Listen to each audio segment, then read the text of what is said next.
바울이 갈라디아 성도들에게 자기가 어떻게 사도가 됐는지에 대해서 자세히 설명하는 내용입니다. 우리가 성경을 어떻게 믿을 수 있냐, 또 방금 사도신경으로 우리의 신앙을 고백했는데 그런 것들을 어떻게 믿을 수 있냐, 그것이 결국에는 다 사람들에게서 나온 것이잖아요. 여러분이 제 말을 어떻게 믿을 수 있습니까? 제가 신이 아닌데 어떻게 제 말을 믿을 수 있는 거예요?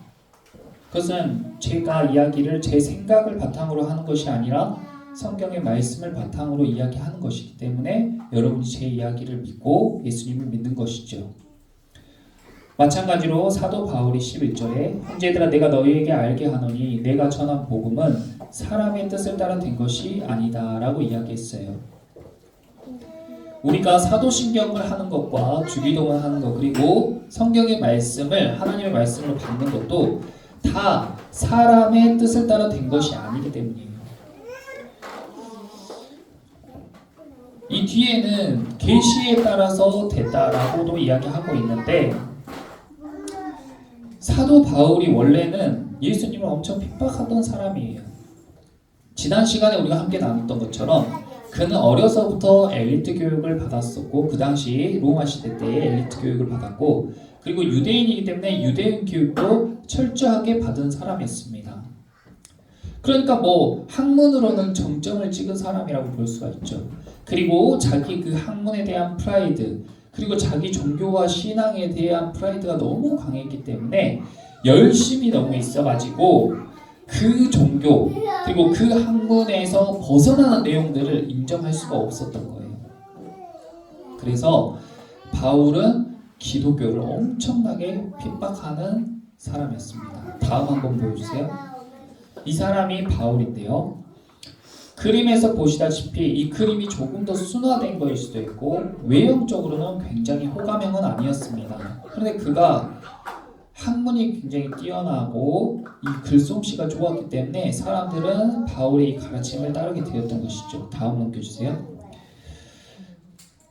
이것이 바로 스데반 집사가 순교한 장면에 대한 그림인데, 이 스데반 집사가 기독교인으로서 사람들에게 막 복음을 전하니까 유대인들이죠. 사람들이 돌로 쳐 죽이는 거예요. 그것을 지켜보고 있고, 그리고 그러한 이 기독교를 핍박하는 데 가장 앞장섰던 사람이 바로 바울이었습니다. 바울은 두 가지 이름을 가지고 있는데 하나는 사울이고 하나는 바울이에요.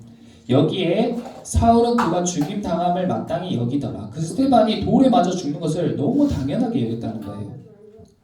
그리고 그것뿐만 아니라 이 스데반이 돌에 맞아 죽는 것을 보고 스데반의 말을 믿고 따르던, 그리고 예수님을 믿고 있던 많은 사람들이 놀라가지고 도망갔습니다.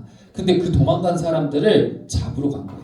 그 사람들이 언제 또 복음을 전하고 언제 또 사람들에게 포교 활동할지 모르니까 사울이 교회를 잔멸했다고 했어요. 그러니까 아주 바퀴벌레 잡듯이 다시는 이 종교가 나타나지 못하도록 아예 뿌리를 뽑아야 된다 하고 지구 끝까지 쫓아갈 기세로 사람들을 쫓아간 거예요. 다음 넘겨주세요. 그래서 이스라엘 바깥으로 도망간 사람들까지 추격해가지고 다메섹이라는 지역까지 쫓아갔어요. 그런데 다메섹으로 가던 길가에서 갑자기 강한 빛이 바울을 쫙 비추는 거예요. 그래서 그 강한 빛을 보고 길가에 바울이 툭 쓰러졌는데 갑자기 소리가 사울아 사울아 내가 어찌하여 나를 박해하느냐 하는 소리가 들렸다는 거예요. 눈이 안 보이는데 소리가 들렸어요. 그래서 바울이 주여 누구십니까? 이렇게 대답하니까 그 소리에서 나는 네가 박해하는 예수라 이렇게 응답했다는 거예요.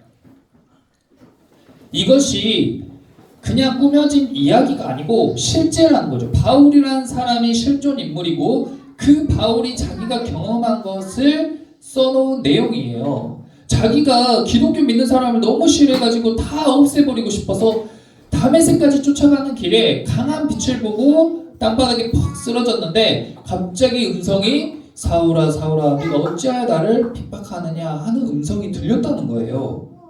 이런 하나님의 음성이 여러분들의 삶에도 들리시기를 축복합니다. 그런 게 기독교예요. 책만 보고 목회자의 메시지만 듣고 예수님을 믿는 게 아니라 실제로 자기 삶에 이런 경험이 생긴다고. 그래서 딱 소리를 듣는데 이 바울이 그 소리를 듣자마자 이 소리가 누구의 소리라고 딱 인지를 했어요. 자기의 주님. 아, 이건 내가 믿는 그 주님의 음성이다라는 걸 딱 알게 된 거예요. 그래서 이 신앙심이 있었던 유대교인으로서의 엄청난 신앙심이 있었던 바울이 이거 내가 믿는 그 하나님인데, 내가 믿는 그 주님인데 하고 주여 누구십니까? 하고 물어봤어요. 그런데 그 음성이, 확실한 주님의 음성인 그 음성이 대답하기를 나는 네가 박해하는 예수야. 이렇게 이야기하니까 바울이 그 순간 머리를 팍 망치로 얻어맞은 것처럼 충격을 받고, 내가 엄청나게 열렬하게 믿었던 그 주님과 내가 엄청나게 핍박했던 그 예수라는 사람이 동일 인물이었다니 하는 깨달음을, 다른 사람의 말을 듣고 알게 된 게 아니라 자기가 경험해서 계시로 알게 된 거예요.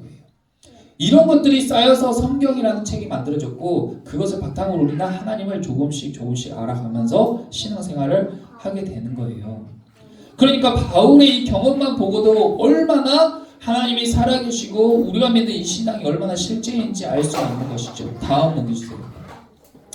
바울이 이제 내가 그동안 믿었던 그 주님이 예수님이 맞았구나, 내가 핍박하던 그 사람들의 말이 거짓이 아니고 진짜였구나라는 것을 깨닫고 난 이후에 이 사람이 이제 회심을 하고 자기가 핍박하던 그 사람들을 만나고 싶어졌어요. 그 사람들과 대화를 하고 싶어졌어요. 그래서 만나려고 했는데 이제 전세가 역전된 거예요. 바울이 자기들을 죽이려 했다는 사실을 알았기 때문에 이 사람들, 그리고 예수님을 믿는 사람들도 바울을 싫어하고, 그리고 바울이 속했던 그 유대인들이 바울이 회심했다는 이야기를 듣고 이 바울을 죽이려 한 거예요. 그러니까 바울이 밤에 저 광주리를 타고 성벽에 달아 내려져 가지고 도망을 칩니다. 도망자 신세가 된 거예요.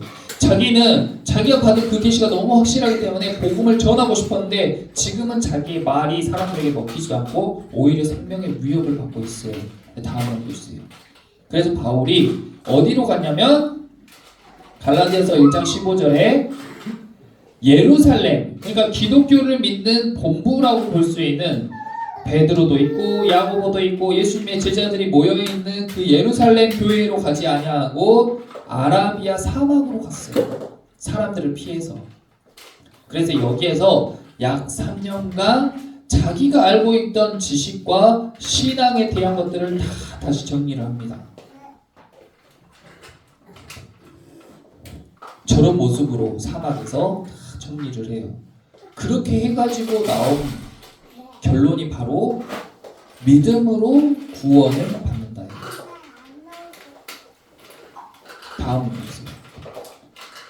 그래서 그 정제된 복음, 그러니까 우리가 석유도 처음에 시추할 때는 까만 찐득찐득한 물이 나오는데 그거를 정제하고 분리하고 필요한 것들을 나눠가지고 아주 엑기스만 딱 모아놓은 게 우리가 사용하는 그런 석유라든지 휘발유잖아요. 그러니까 그걸 정제해가지고 엑기스, 복음도 불순물들이 많이 섞이고 뭔가가 이렇게 많이 섞여있는 그런 것들이 있었는데 다 정제하고 완전히 그 복음을 짜가지고 엑기스만 딱 나온 게 바로 믿음으로 구원을 받는다는 내용이었어요. 그래서 이 바울이 그게 너무 확실하니까 뭐라고 했어요? 내가 전한 복음이 아니라 다른 복음을 전한다면 하늘에서 온 천사들이나 혹은 우리들일지라도 저주를 받을 거야. 이건 너무 확실해. 왜냐하면 이것은 내 뜻대로 된 것도 아니고 내 생각대로 된 게 아니기 때문에 예수 그리스도의 계시로 나온 복음이기 때문에. 그래서 그 복음을 가지고 1차 전도 여행으로 아시아 쪽에 전도하고 또 마게도니아로 넘어가고 나중에 순교할 때는 로마까지 넘어갔어요. 만약에 바울이 로마에서 순교하지 않았다면 서바나로 가고 싶다고 했어요. 지금의 스페인 지역이고 유럽 지역입니다. 여기까지 다 이렇게, 이 당시에 여기가 전 세계인데 전 세계로 복음이 퍼져나가게 된 거예요. 이 바울의 회심과 변화를 통해서. 가장 기독교를 핍박하고 못살게 굴었던 바울이었는데 그 한 사람이 변화되고 회심함으로 인해서 전 세계가 다 기독교가 되는 데에 앞장서게 되는 이런 큰 변화, 하나님의 섭리인 줄 믿습니다. 다음 넘겨주세요. 15절. 그러나 내 어머니의 태로부터 나를 택정하시고 그 은혜로 나를 부르시니까. 하나님께서는 우리를 다 은혜로 부르신 줄 믿습니다. 오늘도 여러분들이 교회에 나오게 될 때 다 여러 가지 사정이 있고 힘든 일이 있었겠지만 여러분들이 그것을 이기고 이 자리 가운데 이렇게 앉아 계신 거잖아요.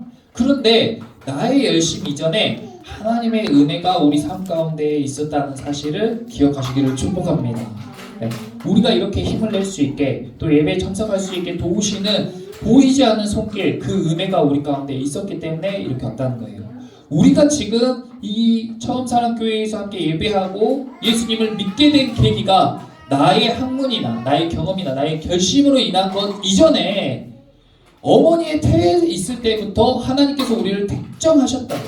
아, 이 친구는 내가 이렇게 나의 자녀 삼아서 이렇게 나의 일을 하게 할 거야. 나의 나라를 확장하게 할 거야. 이 친구의 삶을 이렇게 내가 세울 거야 하는 것을 하나님이 정하셨다고. 그래서 은혜로 우리를 불러주신 거예요.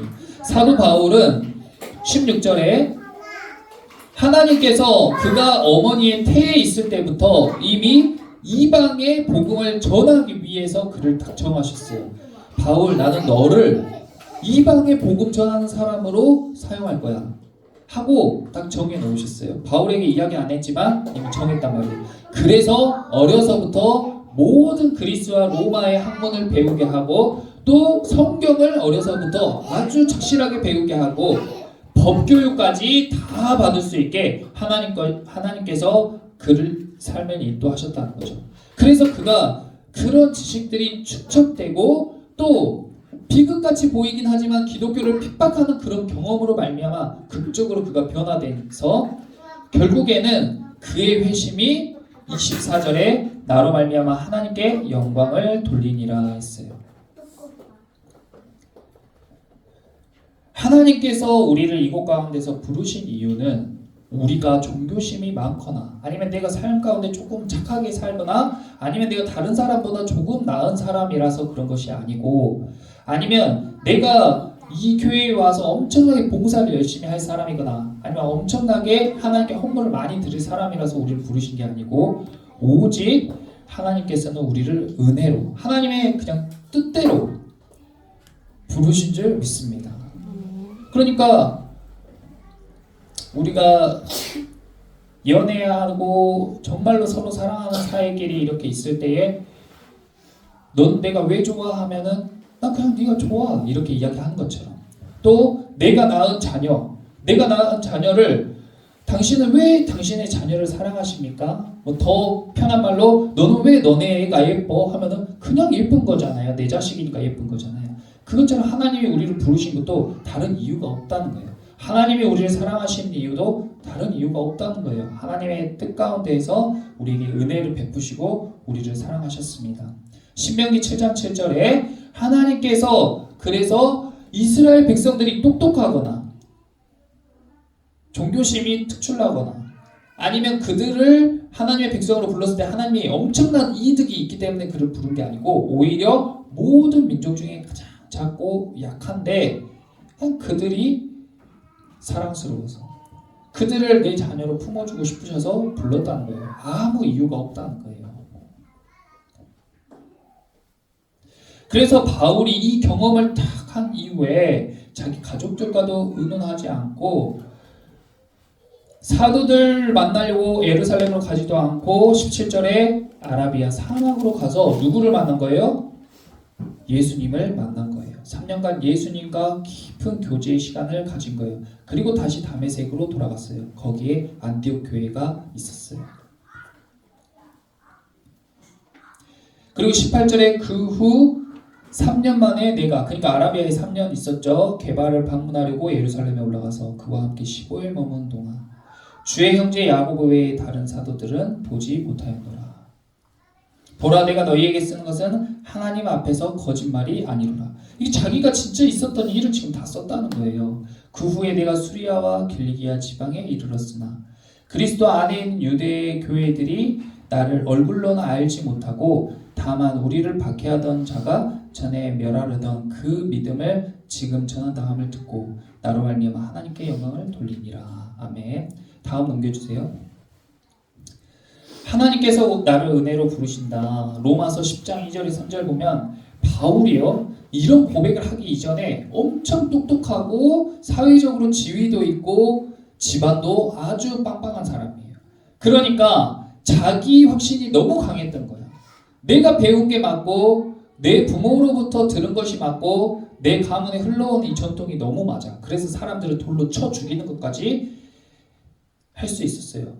그런데 바울이 이렇게 말한 거예요. 로마서에서 하나님께 열심히 있으나 올바른 지식을 따른 것이 아니었다. 내가 너무 올바르다고 확신했는데 그게 올바른 지식을 따른 게 아니었다. 그리고 하나님의 의를 모르고 자기 의를 세우려고 열심히 했다. 그러니까 신앙생활을 할 때에 무언가를 하기 이전에 먼저 해야 될 것은 하나님을 올바르게 아는 거예요. 신앙생활에 대해 올바르게 아는 거예요. 교회에서 봉사하고 헌신하는 것을 막 자기 뜻대로 열심히 하기 이전에 성경을 배우고 예수님을 믿는다는 것이 어떤 의미인가를 배우는 것이 중요하다는 거예요. 그런 것이 없기 때문에 교회에 여러 가지 사고와 문제들이 있었어요. 왜냐하면 우리가 일주일에 한 번 듣는 이 설교로는 우리 삶을 다 포함할 수 없어요. 내 삶에 얼마나 많은 일들이 있고 얼마나 많은 선택지가 있고 얼마나 판단해야 될 일들이 많은데 그걸 내가 어떻게 다 판단하겠어요. 그러니까 내가 일주일에 한 번 설교 시간에 들은 이 내용을 잘 들었다면 이 내용은 하나님의 뜻과 성경의 방향대로 선택할 수 있지만 나머지 부분들은 다 누구의 뜻대로 가는 거예요? 자기 뜻대로 가는 거예요. 내 생각, 내 경험, 내 지식대로 가는 거예요. 그러니까 그런 걸 점점 줄여나가는 거죠. 배우면서. 그래서 성경 공부도 하고 북스터디도 하고 기도회도 하고 그러면서 우리의 삶에 엄청나게 많은 퍼즐들이 나의 의, 나의 뜻에서 하나님의 뜻으로 하나씩 하나씩 바뀌어가는 거예요. 그래서 내 인생의 그림이 내가 그린 그림에서 하나님이 그리신 그림으로 조금씩 조금씩 바뀌어가는 거예요. 그 퍼즐의 피스가 얼마나 많은지 몰라요. 그러니까 우리가 매주 주일날 예배를 드려도 평생 드려도 그 퍼즐이 다 안 바뀔지도 모른다는 거예요. 바울은 다메섹에서 예수님을 딱 만나고 자기가 열렬히 믿는 그 하나님이 내가 열렬히 핍박했던 그 예수님과 동일 인물이라는 사실을 딱 듣는 순간에 많은 퍼즐이 한 번에 샥 바뀌어버렸어요. 다 뒤집어진 거예요. 그래서 그때부터 뭘 했냐면 자기 뜻을 내려놓습니다. 자기 의를 내려놓는 거예요. 그리고 어떤 일이 있을 때 선택지가 있을 때 주님 어떻게 해야 될까요? 제가 이때 어떻게 하는 게 맞습니까? 하고 기도하고 하나님의 뜻을 구해가지고 하나님이 인도하신 대로 따라가기 시작한 거죠. 그것이 바로 성령이 이끄는 대로 사는 삶이에요. 다음 넘겨주세요. 그렇게 바울이 살아가니까 하나님께 영광이 되는 삶을 살게 된 거예요. 이전에도 신앙심이 너무 있었어요. 이전에도 하나님을 너무 잘 믿었어요. 태어나서부터요 30살쯤 될 때까지 30년을 엄청난 하나님을 믿는 사람으로 살아갔단 말이에요. 성경도 달달 외우고. 근데 그 사람의 삶이 하나도 하나님께 영광이 되지 않았다는 거예요. 근데 그런 것들을 다 배설물로 여기고 버려버리고 내 지식, 내 자아, 내 뜻을 다 버리고 하나님께 딱 맞게 있는 삶을 살기로 결정한 순간부터 하나님께 영광을 올려드리는 삶을 살 수 있게 된 겁니다. 그러니까 저와 여러분도 신앙생활을 할 때에 아직도 우리는 우리가 충만해요. 내 생각엔 이게 맞아. 이것은 진짜 좀 아니야. 라고 생각할 때가 많단 말이에요. 그런데 그걸 내려놓는 것이 신앙생활의 시작이에요. 그러니까 내 속에 그 가시나무란 노래가 크리스찬 분이 만든 노래로 제가 알고 있어요. 그래서 그 첫 구절이 내 속에 내가 너무나 많아. 당신의 쉴 곳 없네. 그러니까 내 안에 내가 너무 많으면 주님이 내 속에 들어오고 싶으신데 들어올 틈이 없는 거예요. 그런데 주님은 인격적이고 우리를 너무나도 배려하시는 분이기 때문에 막 우리 속을 헤집고 들어오는 분이 아니에요. 야, 너 틀려, 나와, 내가 맞아, 이런 분이 아니고 기다려 주시는 거예요. 계속 우리 마음문 앞에서 똑똑똑 하면서 들어가도 되는지 계속 묻는 거예요. 근데 내가 가득 차 있으면은 아직 들어올 수 없습니다. 당신이 들어올 공간 없어요. 여기는 나만 있기도 부족해요. 꽉 차 있는 거예요. 그런데 내가 딱 내 방을 비우고 주님 들어오십시오 하면 그것을 영접했다라고 하는 거예요. 그럼 주님이 딱 들어와서 이제 내 마음 중심에서 나를 리드하시는 거죠. 그래서 사도 바울도 16절에 그의 아들을 이방에 전하기 위하여 그를 내 속에 나타내시기를 기뻐하셨을 때에, 바울이 머리로만 알고 경험하지 못했던 그 하나님을 딱 경험했을 때에 비로소 자기를 딱 비우고 마음의 문을 딱 여니까 주님이 내 속에 딱 들어와서 그 안에서 비로소 이제 주님을 나타내기 시작하시는 거예요. 이것은 완전 판타지죠. 기적 같은 일이고 상식적으로 이해되지 않는 일들이 생겨나기 시작하는 거예요. 그런데 그런 것들이 모여서 기독교가 세워지는 거예요. 성경은 다 그런 이야기들이, 그런 경험들이 축적되고 쌓여있는 책이에요. 어떻게 바다가 갈라지고 죽은 사람이 살아나고 그 많은 기적과 이적들이 일어날 수가 있냐고요. 그 사람들이 경험한 그 경험들, 그 계시들이 그 사람들 안에서 예수님이 일하신 그 일들이 모여서 성경이 된 거예요. 그리고 성경은 이 쓰여진 시대에서 딱 끝난 게 아니라 지금도 동일하게 역사하고 계시는 하나님을 통해서 우리 삶에 나타나는 이야기인 줄 믿습니다. 그래서 하나님이 제 속에서 야, 너가 개척을 해야겠다 했을 때 내 생각, 내 의로는 하나님 요즘 같은 시기에 개척하면 큰일 납니다. 어떻게 개척을 합니까? 그리고 저는 이런 상황도 있고 이런 상황도 있고 여러 가지 생각 때문에 개척은 안 돼요. 하지만 내 속에 살아계신 주님이 아니 너 지금 개척을 해 하니까 개척을 다 했더니, 또 여러분 각자의 마음 가운데에서 일하시는 주님이 이곳 가운데 우리를 이렇게 모이게 해주셔서 우리가 처음 사랑교회라는 교회를 세운 거잖아요. 그래서 우리의 열심이나 우리의 노력이나 우리의 생각 이전에 하나님의 은혜로 이 모든 일이 이루어진 것인 줄 믿습니다. 바울이 눈에 비늘이 생겨가지고, 강한 빛을 봤을 때 눈에 비늘이 생겨가지고 앞을 못 봤어요. 근데 소리로는 주님 누구십니까 했을 때 난 네가 박해하던 예수다. 그러니까 깜짝 놀래가지고 내가 그렇게 박해하던 사람이 내가 믿는 그 하나님이었다니 라는 것을 깨닫고 있을 때에 너무 후회해도 눈이 안 보이니까 이제 나는 이제 어떡하지 하고 있었는데, 그 반대편에서 아나니아라 하는 집사에게 또 계시하는 거예요. 야, 너는 지금 집가라는 곳에 가서 바울이 나를 위해 기도하고 있는데 너 그 사람한테 가서 안수하고 이제 회심하도록 너가 도와라. 그러니까 이 아나니아라는 사람이 아니 하나님, 그 바울이라는 사람은 우리를 돌로 쳐 죽이던 사람인데 어떻게 제가 그 사람한테 갑니까?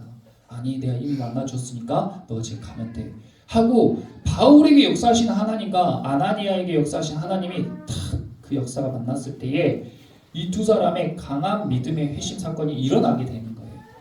그러니까 그런 작용이, 저 혼자서만 막 이렇게 기도하고 하나님께 어떤 은성이나 계시를 받고 일을 실행하는 것이 아니라 제가 이렇게 감동을 받았는데 우리 성도님들도 그런 경험을 하고 음성을 듣고 감동을 받아서 우리 둘이 딱 만났을 때에 이곳 가운데 은혜가 충만하여지고 우리 안에 은혜가 충만해질 줄 믿습니다.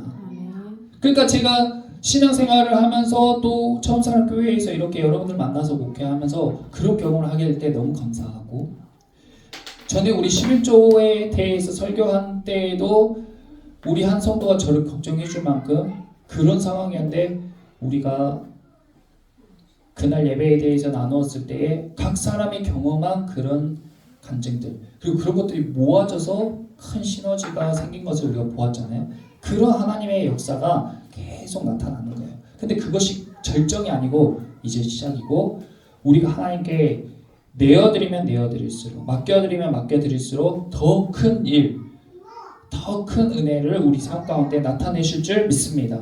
그런 것들을 기대하고, 아까 사도 바울이 1차 전도 여행 때에는 요만큼 아시아와 예루살렘, 근데 2차 전도 여행 때는 요만큼, 3차는 이만큼, 4차는 이만큼, 5차는 이만큼 자기의 영역이 확대되고 사역이 확대된 것을 우리가 보았잖아요.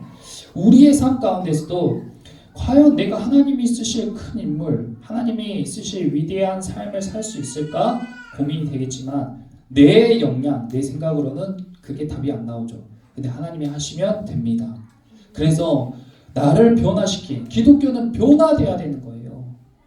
그냥 내 모습 이대로 신앙생활하는 것은 아무 의미가 없어요. 근데 그것을 억지스럽게 바꾸는 게 아니라 자연스럽게 하나님께서 아까 이야기한 퍼즐을 바꿔가듯이 나의 생각, 나의 자아, 나의 마음을 하나하나 바꿔주세요. 그리고 그것이 바뀌어가면서 내 삶이 바뀌고 나의 가정이 바뀌고 나의 환경이 다 바뀌는 경험. 그렇게 하나 된 공동체가 바로 교회라는 거예요. 그러니까 교회 오는 게 얼마나 행복하겠어요. 교회는 힐링되고 충전되고 행복한 공간이어야 돼요. 결론적으로는. 그래서 저는 우리 처음 사랑 교회가 이렇게 하나님의 은혜로 바울과 같이 변화된 사람들의 모임, 그리고 그 사람들의 모임이 하나님의 계시로 인해서 충만하여지고 평안하여지고 행복해지는 그런 공동체가 되기를 소망하고 기도합니다. 기도하겠습니다. 고마우신 주님 감사합니다. 아버지, 사도 바울이 자신이 어떻게 사도가 되었는지를 이야기해 주면서 하나님의 살아계심과 그리고 그 계시로 인한 믿음, 복음에 대하여서 우리에게 이야기해 주고 있습니다. 아버지, 이 이야기는 2000년 전에만 있었던 이야기가 아니라 지금도 동일하게 살아계시고 역사하시는 하나님에 대한 이야기인 줄 믿습니다. 우리 처음사랑교회 각 성도들에게도 이러한 경험들이 나타나게 하여 주시고 하나님의 음성을 듣는 일들, 하나님을 삶 가운데 경험하는 일들이 일어나서 모두가 그런 것들을 함께 나누었을 때에 이 교회 가운데 하나님의 은혜와 축복이 충만하여지게 하여 주시옵소서.